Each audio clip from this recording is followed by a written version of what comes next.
تم اپنی بیوی کے ساتھ کھانا کھا رہے ہو اور بیوی کی بہن آ جائے یعنی تمہاری سالی آ جائے اور گھر میں گھس جائے, تمہاری بیوی اپنی بہن کو بلا رہی ہے کہ ادھر آؤ تم بھی کھانا کھا لو, یاد رکھنا اپنی بیوی کی موجودگی میں بھی تم اپنی سالی کے ساتھ کھانا نہیں کھا سکتے ہو.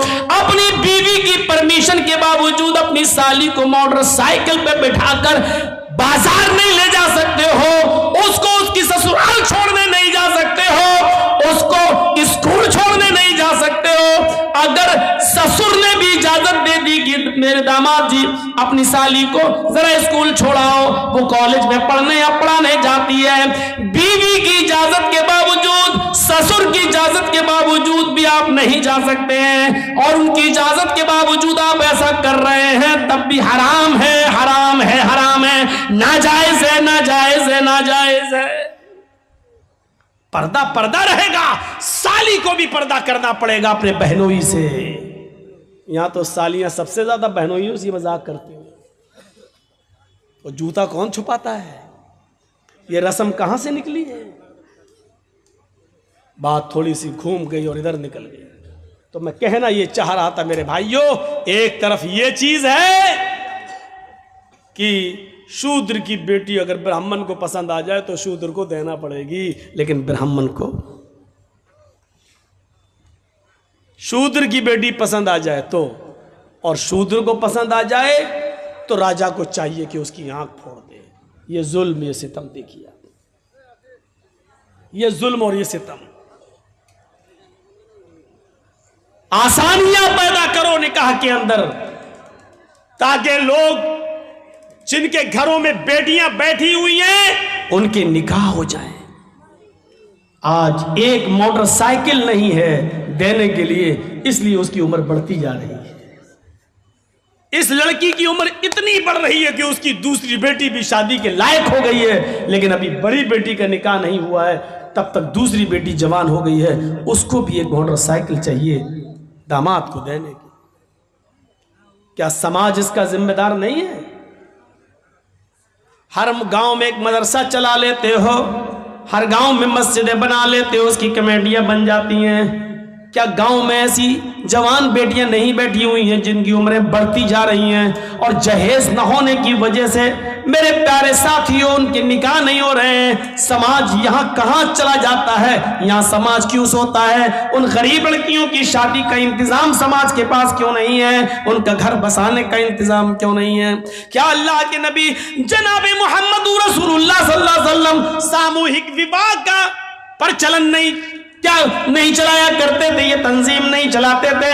میرے بھائیو, اللہ کے نبی جس کو جہاں بھیجتے تھے اور کہتے تھے کہ فلاں گھر والوں سے کہنا کہ اللہ کے نبی نے مجھے بھیجا ہے اور آپ کے گھر میں ایک بیٹی ہے, وہ مجھ سے شادی کرانا چاہتے ہیں, آپ ان کی شادی کر دیجئے. آپ نے جلیبیب کا واقعہ سنا ہوگا. جلیبیب جو شکل و صورت میں بہت زیادہ کالے کلوٹے تھے, وہ جلیبیب جن کی شکل و صورت جو لڑکی دیکھتی نکاح کا پیغام ٹھکرا دیتی اور نکاح کرنے سے منع کر دیتی. اللہ کے نبی نے ایک مرتبہ جلیبیب سے کہا, جلیبیب کیا بات ہے, تمہاری عمر بڑھتی جا رہی ہے اور تم نکاح نہیں کر رہے ہو؟ جلیبیب نے اپنی بات بتائی کہ اللہ کے رسول ایسا ایسا معاملہ ہے, میں جس گھر میں پیغام بھیجتا ہوں جب لڑکی میری شکل دیکھتی ہے تو نکاح کا انکار کر دیتی ہے. آپ نے کہا جاؤ فلاں فلاں مدینے کے فلاں فلاں گھر میں جاؤ, وہاں ایک بہت ہی خوبصورت ایک صحابی کی بیٹی رہتی ہے, اس صحابی سے کہنا کہ مجھے اللہ کے رسول نے بھیجا ہے اور میرا یہ لیٹر, میرا یہ خط اس کو دے دینا, میں اس میں تمہارے نکاح کی بات لکھ رہا ہوں. جلیبیب اللہ کے نبی صلی اللہ علیہ وسلم کا لکھوایا ہوا خط جلیبیب لے کر جاتے ہیں اور مدینے کے اس گھر میں پہنچتے ہیں جس گھر کے اندر ایک لڑکی ہے اور وہ بھی بہت خوبصورت انصاری بیٹی.